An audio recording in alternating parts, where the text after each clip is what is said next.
Você já reparou que o Brasil, os demais países da América Latina, têm em sua economia o setor primário como um grande referencial? Muito disso vem da herança colonial, ou melhor, vem de características que começaram lá no passado colonial. Mas me acompanhe que nessa aula você vai saber muitos detalhes sobre essas características. Eu sou o professor Marcelo Dores e antes, não esqueça de curtir, compartilhar, anotar aí os comentários que você tiver, as dúvidas que você tiver e nos seguir, o Curso Evolução, pelas redes sociais. Vem comigo. Quando se fala em questões agrárias, principal detalhe é a gente lembrar que a maior parte dessas questões começa lá no período colonial. Quando a gente fala período colonial, é praticamente junto com a formação do país enquanto colônia, mais ou menos 1530, século XVI, e seguindo até hoje. Por isso que é muito comum a gente usar a expressão herança colonial. Começou lá no século XVI e atravessou o tempo, mesmo numa época em que o Brasil já não era mais uma colônia. Isso tudo se justifica pelo fato do país ter sido colonizado por uma nação que estava na transição do feudalismo para o capitalismo. Sendo assim, a base econômica ela começa exatamente com uma estrutura agrária. Lembra, no feudalismo, a terra era a riqueza. Assim, quanto maior a concentração de terras, maior a riqueza. Por isso, uma das características trazidas é justamente a presença de latifúndios. Mais ainda, latifúndios monocultores. Por que a monocultura? Bom, um detalhe, a praticidade. Você investe só num recurso e com isso produz cada vez mais e destinando para a exportação. Não esqueça, trata-se do passado do Brasil, portanto, uma característica pautada na realidade colonial. O problema é que, embora essas características até se justifiquem por conta da realidade colonial, o país, mesmo com a independência, mantém essas características. Por isso, repetindo, a questão da herança colonial. Esses detalhes não marcaram apenas a realidade brasileira, mas todo mundo da América Latina, do México até o Chile, todos os países seguiram, infelizmente, essa mesma estrutura. Mas, por a gente estar analisando a realidade brasileira, obrigatoriamente, alguns detalhes eles precisam ser observados. Detalhe 1, das nossas estruturas fundiárias manterem a ênfase em latifúndios, grandes propriedades, monocultores, priorizando só um produto e destinando esse produto para exportação. Em caso de dúvida, é só você lembrar mais ou menos na seguinte ordem: você ter, desde o período colonial, uma ênfase inicial na produção canavieira, posteriormente a ênfase para a produção do café e, pegando o atual contexto, a ênfase para a soja. Assim, você acaba observando que muitas dessas características tiveram origem lá no passado, mas mesmo aquelas características como a soja, que ganham a realidade brasileira após a Segunda Guerra Mundial, elas repetem, elas mantêm essa mesma característica. Só tomam cuidado com um detalhe. A origem veio lá do passado colonial, algo que inicia ainda no século XVI e, como eu falei, durante o período colonial até se justificava pelo contexto essas características. Porém, o país se torna independente e essas características mantém. O país chega numa realidade em que o capitalismo vive uma expansão cada vez maior, principalmente através do agronegócio, e muitas dessas características se mantêm. Observação importante. Chamamos de agronegócio, claro, mas se numa questão que você estiver respondendo aparecer a expressão agribusiness, não vai se atrapalhar, é a mesma coisa. Você tem a expressão original e você tem a expressão em português. É o mesmo processo, é a mesma característica. Junta os fatos. Agora, você está no Brasil a partir da década de 50, já pegou o governo Vargas, já está ali no governo JK, época do plano de metas e, portanto, de maior presença de investimentos externos. E adivinha, muitos desses investimentos vêm exatamente para o agronegócio. Daí um detalhe com o qual você pode tropeçar numa prova é analisar o seguinte: olha, professor, é porque a década de 50 o país industrializa, certo? Mas o que o agronegócio tem a ver com isso? É porque quando a gente olha questões agrárias, às vezes a gente limita só para o espaço rural. Mas entenda, o agronegócio implica que você, fazendeiro, recebe investimentos antes, durante e depois da produção. Investimentos anteriores à produção. Uma empresa, pode ser Nestlé, pode ser Maggi, pode ser Sadia, financia a tua produção para que você produza exatamente o que a empresa quer. Por exemplo, investindo para que você possa adquirir sementes modificadas geneticamente. O termo genérico é OGM, organismos geneticamente modificados. Durante a produção, lembra que você está lidando com seres vivos, podem ser vegetais ou animais. Sendo assim, a irrigação, o abastecimento hídrico é essencial. Então, o investimento pode ser para lhe ajudar a montar uma infraestrutura necessária para isso. Posterior à produção, bom, você já produziu, já fez a colheita ou já fez o abate, no caso da pecuária. Então, você vai ter que transportar, escoar a sua produção. Então, no mínimo, você vai precisar de caminhões ou de espaço em vagões para que a produção seja destinada até a estrutura portuária mais próxima. Isso é o agronegócio.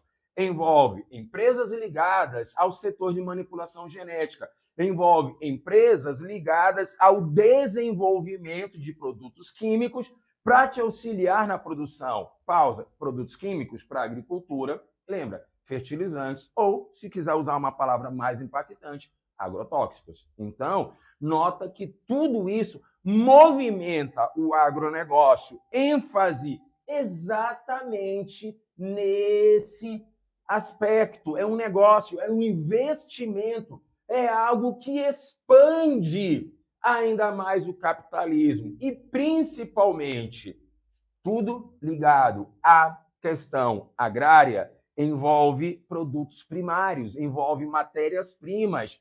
Perceba, cana, café, soja são gêneros alimentícios, mas, em geral, nós os consumimos como matéria-prima.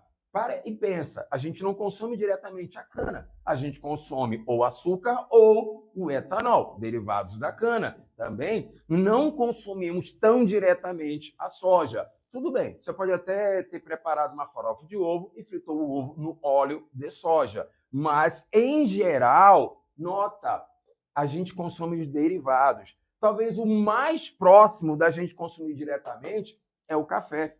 Mas eu até faço uma brincadeira que, dentre cada 5 pessoas, uma já viu cara a cara a fruta café. No máximo, já viu o cafeeiro, né, a árvore, mas, em geral, a gente só reconhece o café já torrado, ou os grãos, ou já ali o pó do café para o preparo. E alguns ainda priorizam o café instantâneo, mas aí é questão de gosto. Então, notem que tudo isso daqui implica em investimentos. É assim, eu planto isso daqui, mas invisto para um processo cada vez mais capitalista, fazendo com que a nossa realidade agrária brasileira reproduza cada vez mais essas características e perpetue os aspectos originados lá do passado colonial, como, por exemplo, a necessidade de expansão de terras. Isso é algo quase que inevitável. Você é um agricultor, você vai precisar de espaço. Portanto, à medida que você produz, adivinha, vai ocupando novas áreas. E isso vai sendo desenhado desde a década de 50, começando ali com a área do Cerrado, junta os fatos. Década de 50, governo JK, construção de Brasília. Portanto, a expansão do Cerrado está diretamente ligada a esse contexto. Algo parecido com a ocupação da Amazônia.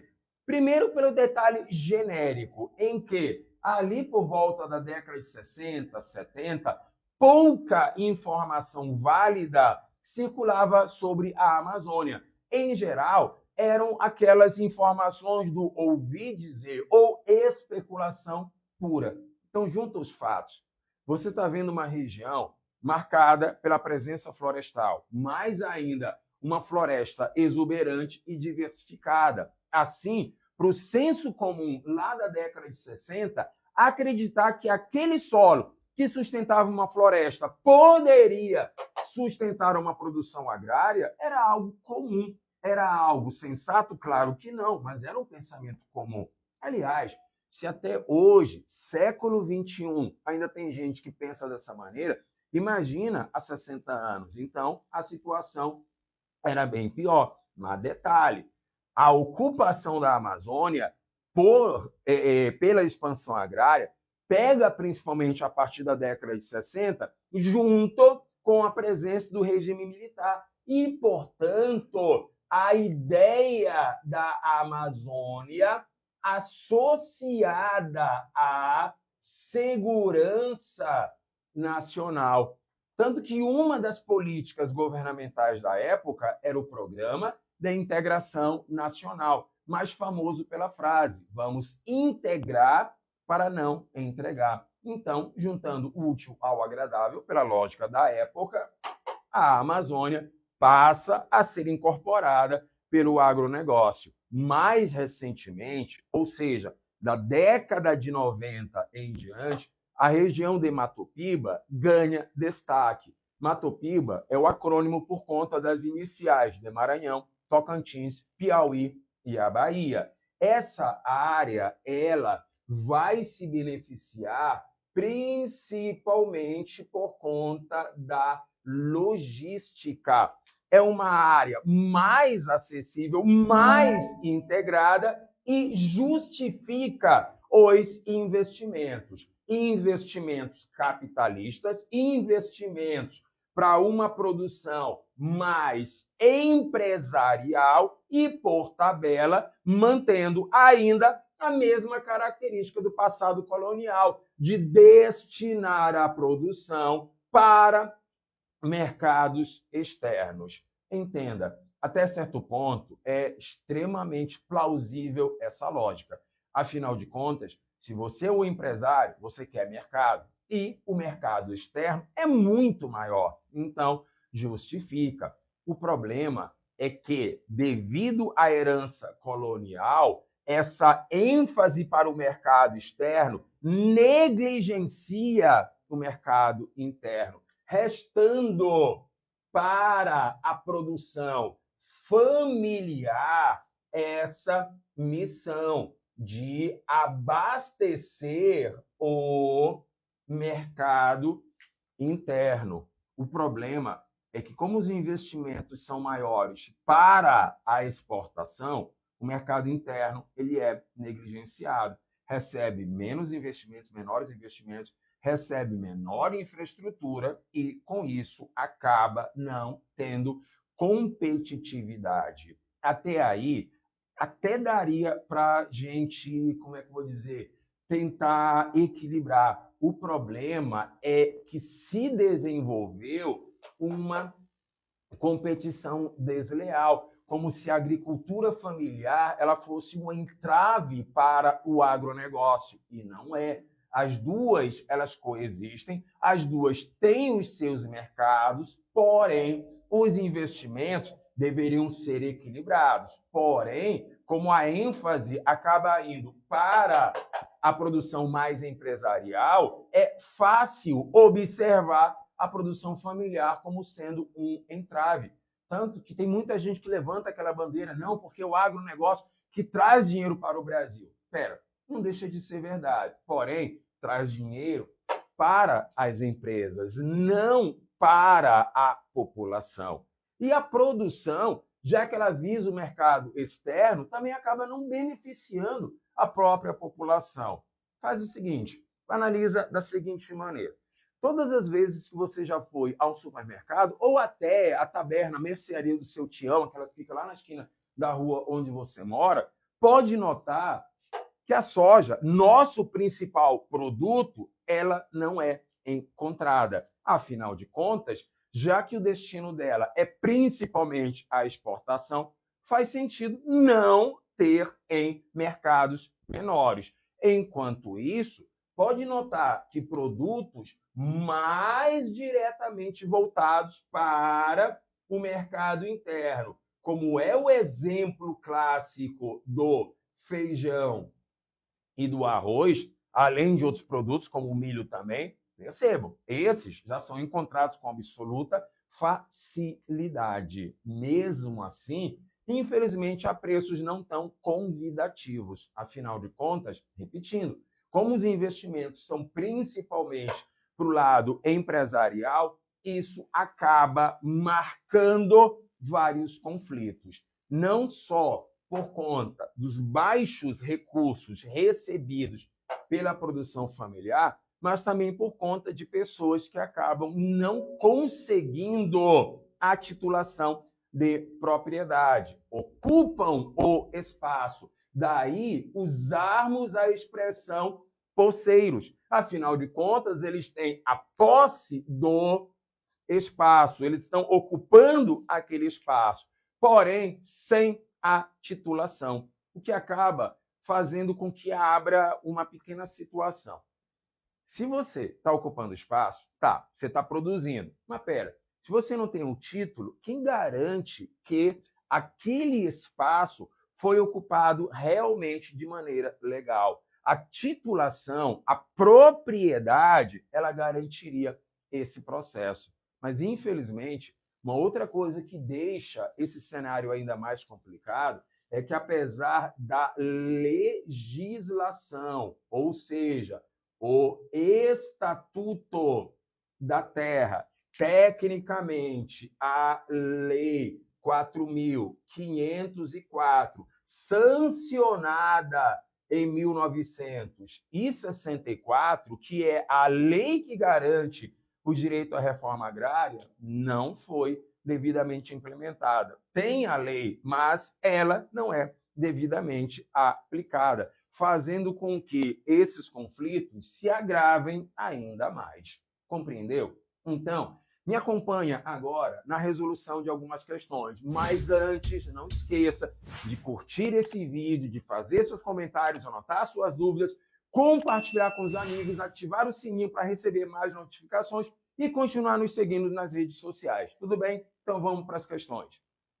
Produtos da agricultura ocupam posição estratégica na inserção do Brasil na economia globalizada. Detalhe essencial, já que, desde o passado colonial, enfatizamos mercados externos, hoje, século XXI, fazer isso pensando numa economia global é quase que obrigatório. Continua. Atualmente, o Brasil é uma grande potência agrícola e figura entre os principais exportadores mundiais de uma série de commodities agrícolas, como eu falei no início, produtos como a cana e, em tempos de preocupação ambiental, lembra que um dos derivados da cana é o etanol, biocombustível. Outro detalhe é o próprio café e, claro, a soja. Sendo assim, algumas características elas são apontadas sobre a estrutura agrária. Acompanhe.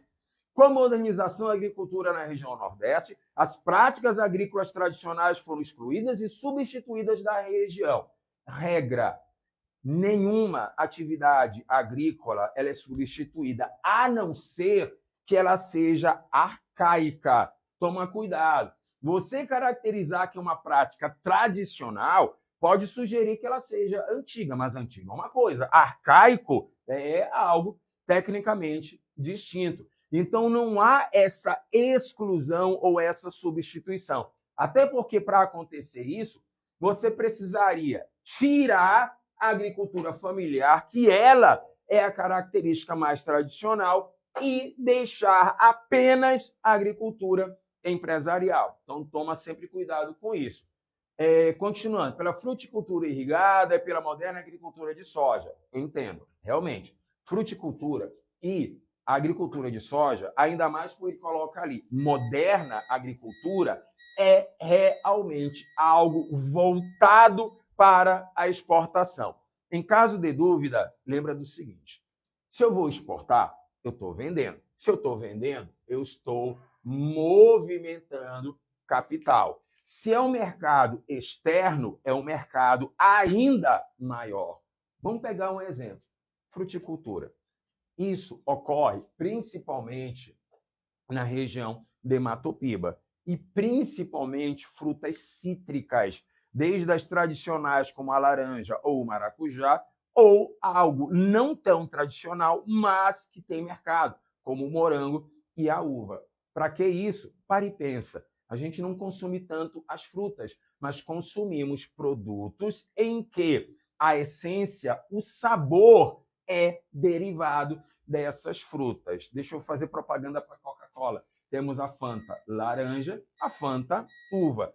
Claro que a essência desses produtos é mínima ali dentro dos refrigerantes, mas serve como um investimento. E outra, leve em conta a última vez que você foi ao supermercado e viu prateleiras com várias marcas de sucos diferentes. As marcas são diferentes, as empresas são diferentes, mas os sabores são quase sempre os mesmos, graças a esse tipo de investimento. Essa parte da fruticultura ela estava correta, da soja também. Mas esse detalhe da exclusão e substituição, aí não. Vamos continuar. 2. As áreas de pastagem apresentam redução na maior parte do país. Por quê? Muitas delas vão sendo substituídas pela agricultura, pastagem pecuária. Agricultura é outra coisa. Além disso, você manter os animais no pasto não é tão eficiente do ponto de vista econômico, porque os animais podem se alimentar com o que aparecer pela frente e perder qualidade na alimentação. Então, a pecuária intensiva, onde o animal é criado em estábulos e ambientes mais reservados, traz um rendimento maior. Mas no centro-oeste e no norte, eles aumentam. Por quê? Para e pensa. Mato Grosso, Pará e Amazonas, os 3 maiores estados do Brasil. 2 deles, Amazonas e Pará, aqui no norte, e o Mato Grosso, no centro-oeste. Então, tem espaço suficiente, espaço adequado para essa expansão. Tanto que a pecuária, principalmente para o centro-oeste, ela avançou bem mais do que na região sul. Vale destacar que a região sul ela tem uma limitação física, portanto, também atrapalha a expansão. A 2, confere. Vamos continuar. 3, produção canavieira nordestina, inicialmente restrita à zona da mata, já suplanta a produção da região centro-sul. A produção canavieira, ela nunca teve restrita à zona da mata. Ela era mais cultivada, ou seja, em outras áreas também era cultivada, mas o destaque era na zona da mata nordestina. Por quê? Simples. Era algo mais prático para facilitar a exportação. Outra coisa, você deve ter notado que as estruturas agrárias do Brasil, por reproduzirem ainda o passado colonial, elas têm determinados nichos. Atividade canavieira, zona da mata. Atividade ligada à fruticultura, área de Matopiba. Inclusive, a área que ele menciona aí, Oeste Paiano, sul do Piauí, são áreas de Matopiba. Tá? Então, só analisando as demais, agroindústria da laranja e do fumo no Centro-Sul, pequenos e médios proprietários familiares participam ativamente da cadeia global do agronegócio. Por quê? Laranja, fruticultura, fumo, algo ligado à atividade industrial. Então, movimenta mais capital e destaca o agronegócio. E na 5, modernas propriedades rurais passam a integrar cadeias produtivas que envolvem uma rede de estabelecimentos ligados ao setor primário, ou seja, maiores investimentos, maior lucratividade. Por isso, aí analisando as respostas, 2, 4 e 5 foram as afirmações corretas. Letra D, a resposta. Tudo bem? Antes de continuar, já curtiu? Já deixou aí seu comentário, nem que seja o joinha, alguma coisa? Escreva, participe, dê a sua opinião, interaja cada vez mais com a gente, beleza? E não esqueça de compartilhar e largar o dedo aí no sininho. Vamos continuar. O agronegócio, também conhecido por seu nome em inglês agribusiness, tanto que eu fiz a observação, cujas cadeias produtivas se baseiam na agricultura e na pecuária, apresentam um grande dinamismo econômico e pode fazer do Brasil um dos maiores produtores agropecuários do mundo. Na prática, já faz isso. Olha só. Café, soja, álcool e açúcar, junto com a pecuária, observação. Tanto a pecuária bovina quanto a pecuária aviária, tanto a criação de bovinos quanto a criação de aves, podem ser considerados as estrelas do agronegócio brasileiro, porque são os produtos que mais recebem investimentos nesse setor. Esses produtos garantem um volume elevado na pauta de exportações no país. Regra 1. Se tem agronegócio, já olha para o mercado externo. Regra 2. Se envolve o mercado externo, então dinamiza ainda mais a realidade capitalista. Perceba? Primeira afirmação verdadeira. Vamos continuar. A expansão monocultora de árvores como eucalipto, pinos e acácia também tem contribuído para a fortificação do agronegócio brasileiro. Pausa. Sim, uma vez que está comprovado que essa expansão não causará consequências socioambientais.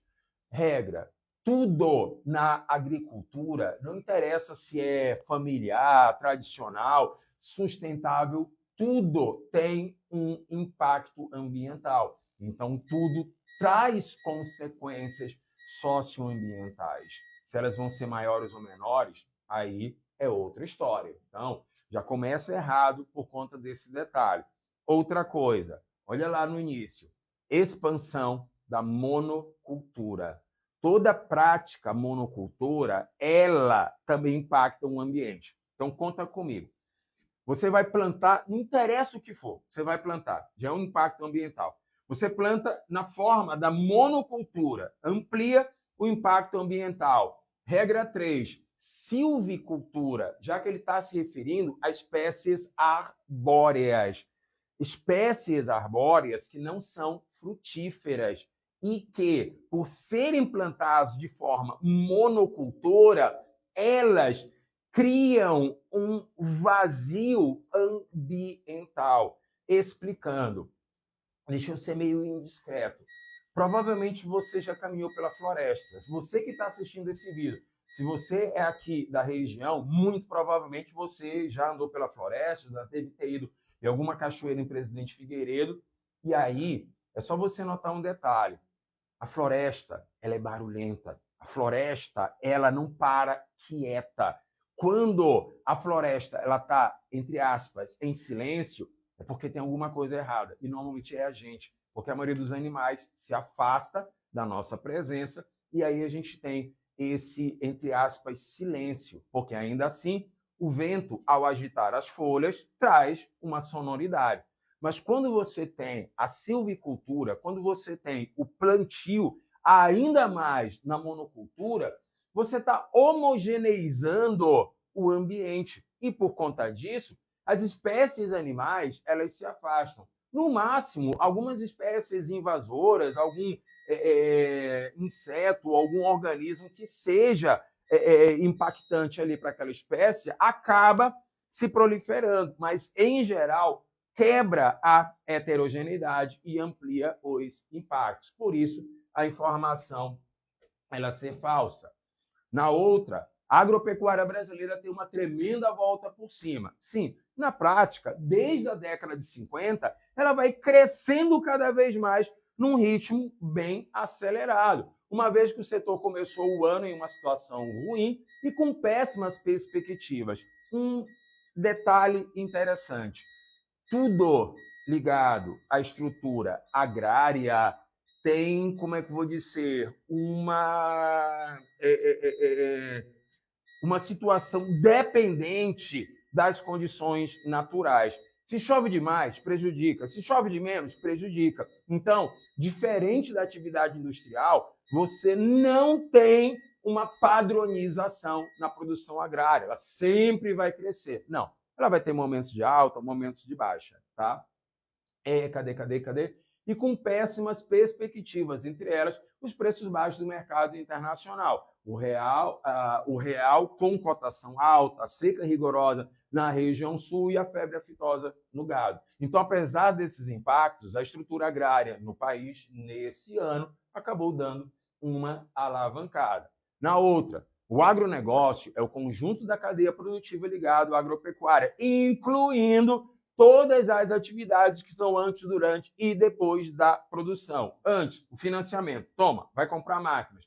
Durante, mais financiamento. Olha, você precisa melhorar a irrigação, você tem que usar fertilizantes para melhorar a produção. Depois da produção, o escoamento, o transporte, para que possa beneficiar o mercado. E na última, a expansão do agronegócio brasileiro não provocou mudanças no campo. Essa última, a segunda e a quinta informação são as falsas. Por quê? Regra: se tem a ver com agronegócio, tem a ver com financiamento. E se tem a ver com financiamento, vai provocar mudanças no campo. Não interessa se ela é mínima, mas vai mudar alguma coisa. Em caso de dúvida, nem que seja só para o proprietário comprar uma máquina nova, comprar equipamentos novos, já mostra essa mudança, tá bom? Então, segunda e quinta afirmação são as afirmações falsas. Indo lá para a resposta, cadê? Letra A resposta. Tá acompanhando? Então não esqueça de deixar aí a sua curtida, anotar os comentários, nem que seja só para deixar o joinha mesmo. Compartilha e, de novo, lasca o dedo no sininho. Vamos lá. Mudanças ocorridas na agricultura brasileira estão ligadas a um modo de produzir cada vez mais influenciado por estratégias capitalistas. Desde a década de 50 para a realidade brasileira, o agronegócio vai representando a expansão do capitalismo. Sendo que aqui tem um detalhe extremamente importante. Observa com atenção. A respeito desses agentes ou setores, agronegócio, ele quer que você marque a incorreta. Isso é algo que eu sempre costumo chamar a atenção por conta do seguinte. Olha só, você tem o texto. O texto, ele está te explicando a situação. E aí, automaticamente, a gente costuma pensar, pô, eu vou procurar a informação correta. Mas olha lá, a última palavra é justamente o comando, a incorreta. Então, toma cuidado com isso. Porque na pressa, exemplo, na letra A, novas indústrias ligadas à produção ou ao beneficiamento do produto agrícola instalam-se a montante antes do processo produtivo e a jusante depois da cadeia produtiva. O que é uma informação correta? Montante é o nome utilizado para a cabeceira do rio, para a área da nascente do rio. Jusante é o nome usado para a área da foz do rio, o final do rio. Então, você colocar montante, jusante da cadeia produtiva é antes e depois da cadeia produtiva. Percebeu? A letra A está correta. Se você não estiver atento, você se atrapalha e marca da maneira que não deve. Ele quer a incorreta. atividades do setor de serviços instaladas nos polos regionais tendem a se diversificar? Sim. Quanto maior a diversidade, maior o leque de lucratividade para você. Também está correta. Continuando. Na letra C, assalariados especializados em técnicas agrícolas de ponta e gestores qualificados que fazem uso da informação e da inovação são atraídos por um mercado de trabalho aquecido. Quer ver um exemplo? Medicina veterinária. Muita gente enxerga o médico veterinário só para cuidar de animais domésticos na cidade. Mas para e pensa, enquanto cuidar de um cachorro ou de um gato traz uma lucratividade, para e pensa, você, futuro médico veterinário, atuando no cuidado com animais rurais. Enquanto por dia você vai atender o quê? 3, 4, 5 cães ou gatos no seu consultório, numa única ida à fazenda, você pode atender mais de 100 cabeças de gado. Levando-se em conta que um boi pesa muito mais do que um cachorro, o investimento é muito maior. Percebeu? Isso atrai cada vez mais novos setores. E o erro aparece aí na letra D. Por quê? A expansão da agricultura empresarial acentua o processo de especulação. Tá, realmente acentua esse processo. O que é isso? Eu que estou interessado numa propriedade rural, esse meu interesse faz com que o preço aumente, ou seja, gera uma valorização. E aí ele está dizendo que desvaloriza. Para e pensa. A gente está falando de estruturas agrárias, a gente está falando de estruturas rurais. A terra, ela sempre é importante. Então, a tendência é valorizá-la, ao contrário do que ele está sugerindo. Ei, você que acabou de cair de paraquedas, pegou logo de cara essa aula, nós temos outras aulas gravadas. Inclusive, eu tenho aulas sobre a dinâmica da população, que você pode acompanhar nesse link que vai aparecer aqui. E também tem uma aula sobre informações alusivas à estrutura econômica, que está aparecendo nesse outro link, que está aparecendo aqui em algum lugar. Mas tá, tu entendeu. Então, não esqueça de continuar nos seguindo, ativa o sininho, porque aí você vai receber cada vez mais as novas atualizações. Tudo bem? Não esqueça de curtir, compartilhar. Muito obrigado e nos siga nas redes sociais.